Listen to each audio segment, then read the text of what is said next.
the call that I was a recipient of the 3 Arts Award, my mind was completely blown. It was this moment of kind of shock and elation. It's unbelievable. I think my mind went blank for a second. I said, wow, I got a prize. ¿Qué decirlo? O sea, no alcanza mis palabras para... I didn't believe it, and I involuntarily dropped my phone and hung up. Tears sprung into my eyes. I was just saying, oh my God, oh my God, oh my God. The first thing that came through my head was that I can breathe. There was something about that call that was just like, oh, I can really go for where my imagination wants to go.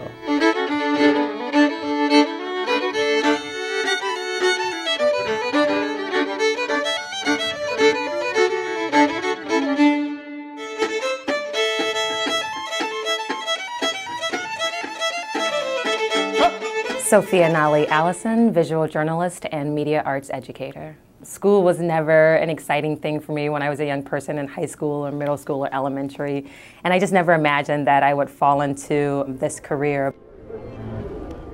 What really drives my work is providing a voice for people of color and providing more diverse stories in the media. As I was practicing visual journalism, I realized that I wanted to somehow pass this art form along to young people so that they could tell their stories and so that they could be a voice in their community. One example is just recently I had a student say to me, I had no idea that visual journalism existed until I met you. That inspires me to keep doing what I'm doing because I realize a lot of young people may not know too many people of color to look up to in the world of visual journalism. I want them to realize that their voice does matter. It's a give and a take. I don't look at it as just like I'm providing them with something. I learn something every time I work with my students. If we can help them and show them that they can talk about certain issues, then they can create work that really is powerful and inspires someone else. I just believe in whatever I learn and whatever I acquire within this life to pass it down, and then the next generation will keep passing it down.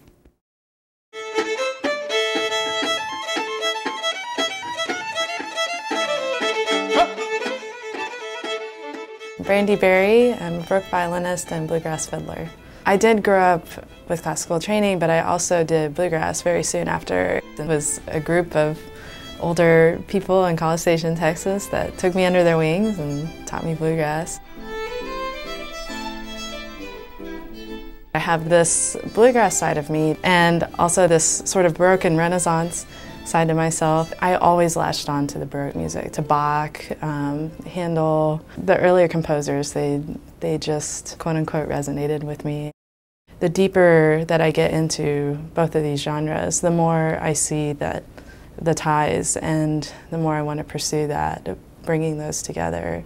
The army of the free, the army of the free, we will live and die together in the army of the free.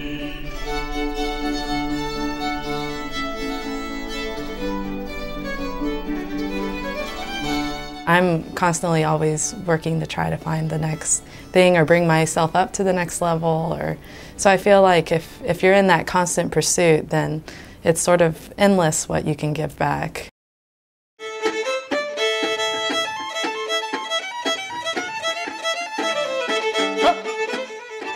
Irina, Botea, visual artist and educator. I make videos and I make performances.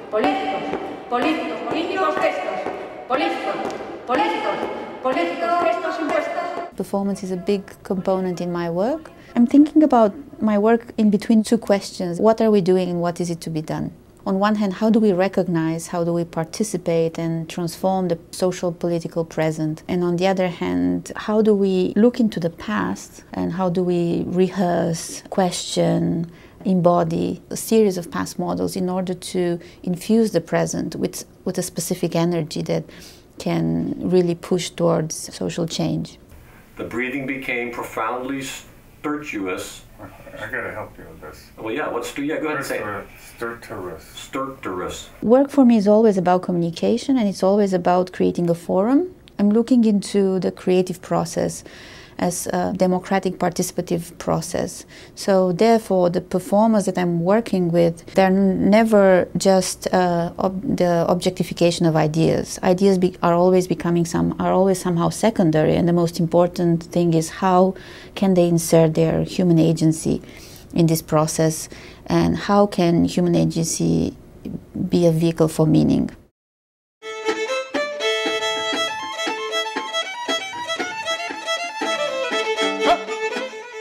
Sylvia Hernandez-Distasi, circus choreographer. You can do circus on anything, which is so fun. Like every time I go down, if I'm in the city or something, I'm like, oh, we could do some awesome circus on that scaffolding right there. There's a ton of different forms. There's aerial circus and there's ground acrobatics, and there's an endless stream of circus arts that I draw from. I was raised in the circus, which is totally different from the real world. The thing that is my specialty is using the circus arts to tell a story. It has to be very seamless. It has to continue and move the story forward. I work best with an actor that is open to new ideas and kind of likes to take risks. There's always like, oh, you're gonna swing into it, you're gonna, get bumps and bruises, and even now, the people that I'm working with on a constant basis, they wear them like, look, I got a bruise, or look, my arm is burned, my hands are, bleeding, and they're excited about it because it means progress. I very rarely have an actor or a performer do something that I won't do myself. And people are like, you could maybe get somebody else to do that for you. And I'm like, yeah, I could. And at some point, I will have to.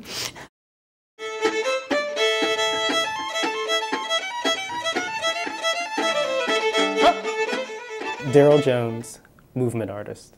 When I was 11, I was just trying on sort of different things that felt powerful. And I think I might have done my shoulders like this or my hand like this. And my dad said, why are you moving like that? And he wasn't mad, but he was really scared. Fast forward about 10 years later, and I'm at a gay club in Atlanta, Georgia. We were doing this thing called Carrying On, which is a sort of an exploration of something which I'll call feminine. But we just do it for a second or so. We carry on and then go back to sort of the rightness of way that we knew that wouldn't scare our fathers. I heard this sort of disembodied voice in the corner yell, you better vogue, bitch. And I was like, oh, this thing has a name. And I had been studying sort of more postmodern and modern techniques, but there was something about that form that felt like it really rubbed up against that other moment. And so this idea of freedom, I think, just keeps coming back to me. Well, what is it like to be free? What is it like to be free sort of mentally and physically in the body? And sort of the impossibilities sometimes, I think, of really finding that. It feels like there are moments that I get there, but that sort of as a consistent state, there's something, again, that seems sort of impossible about that.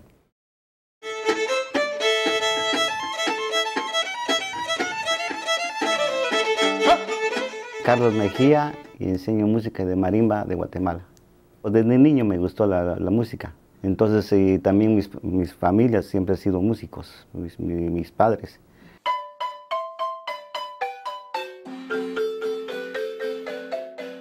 Y eso es uno de los triarts para mí, quizás sea el primer milagro en mi vida porque nunca he recibido otras organizaciones que me han dado, apoyado en de muchas maneras, pero no en esa forma.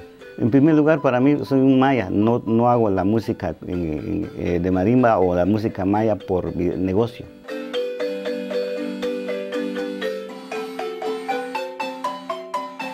Entonces eso me dio a mí la intención de seguir con la música. Y también lo que es la herencia maya que sentimos, entonces es tratar de comunicar, nuestro talento es comunicarlo. Entonces eso yo lo entendí desde el principio de mi vida, desde mi niñez. Cuando yo vine aquí a Estados Unidos, obviamente yo sentía ese amor por transmitirlo. Lo hago por el de contacto con la naturaleza, toda la belleza, lo que existe en nuestro planeta y todo eso. Entonces de eso es la comunicación especial, eso es lo que precisamente quiero transmitir a los jóvenes, los que han nacido aquí en Estados Unidos y los que están en mi país, Guatemala.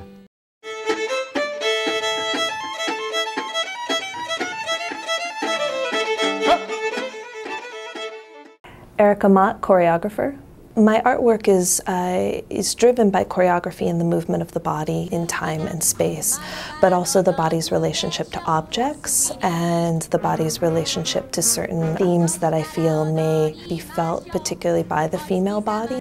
My choreography has been called anti-poetic because I'm really interested in authentic weight, authentic sweat, authentic breath, clumsiness, the structures where we can't often own our own weight because that's not considered socially acceptable.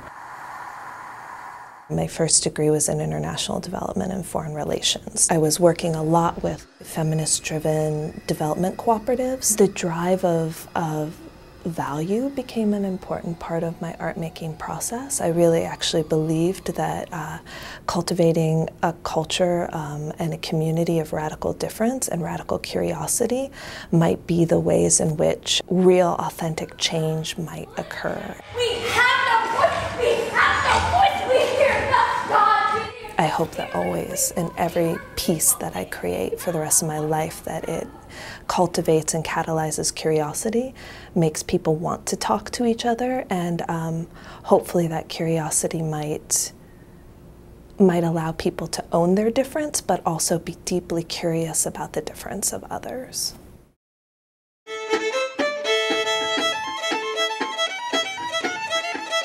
I'm Roberson, teaching artist, director, actor, and I like to work with visual arts. You know, success is scary. You know what I mean? To succeed in something, I feel like, you know, that's one of our kids' biggest fears, is the fear of success, because then we expect them to succeed again. These kids, they're lost. You know, they're lost navigating a world that's set up for them to fail. They often don't have the tools that they need to be able to defend themselves in a way that society might deem proper. When I started to meet these kids, I started realizing that they weren't bad kids. They were just survivors. They were trying to survive, and they do what they have to do to survive. I don't know any other way to give back to these kids other than my art. You know, that's what I do. That's what I love. The climate of Chicago is just so saturated with violence, from little things like jumpings to larger things like murders. And they can't see past that. So in our little hour and a half, our 2 hours that we spend with them, all we do is dream and think about the future and think about what they could be. The more the students learn how to problem solve in their art, the more they learn how to problem solve in their life. It is directly applicable. I feel like it's my responsibility. You know, if I don't do it, who's going to do it?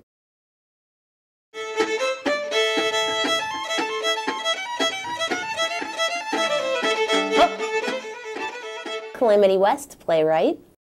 What I write and why I write, I think, comes from wanting to challenge audiences as well as myself. I love stories about the underdog. I love seeing the underdog prevail. And I think that's a through line in all of my works. That underdog story is most heart-wrenching and victorious in The Peacock. I think that's my best work yet. I think what separates playwrights from other forms of writing is that you get to see the work become someone else's. So you have these voices in your head that are really private, and you have intimate relationships with these people, and then you see it on stage. It's not like film where it's stuck in this one way all the time. It's this living, breathing thing. As a playwright, you are creating a blueprint, and you're passing it along to someone else to construct. That's what's exciting about playwriting, is it's a collaborative effort, and also just being able to see people take ownership of it and make it something so much more beautiful and tangible than what you could have imagined it to be.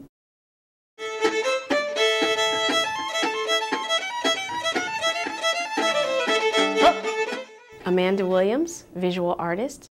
For the better part of my life, I've been driven to make beautiful things in communities or neighborhoods that are not so beautiful. I come from one of them. I'm from Auburn Gresham. I spend a lot of time driving around, a lot of time looking at these houses and these vacant spaces and really thinking about what used to be there, what could be there. And I think I've moved past this moment of nostalgia or seeing these things as victims and starting to see it as, can this be a way that we sort of mark a moment and then aggressively move forward? I've been starting to use a color palette that I developed that I'm calling colored theory, that mixes my sort of formal training and understanding of color with my street credibility or my neighborhood training of understanding the cultural and symbolic meaning of these colors. Because it is such a straightforward way to mark the issue, I've started to use color to paint these houses. For me, the kind of best moment of the whole experience was this gentleman from the community, which of course had been this worry of mine. What was the community going to say? Am I now, this former insider, am I now a problem? And I said, would you stand in front of my house?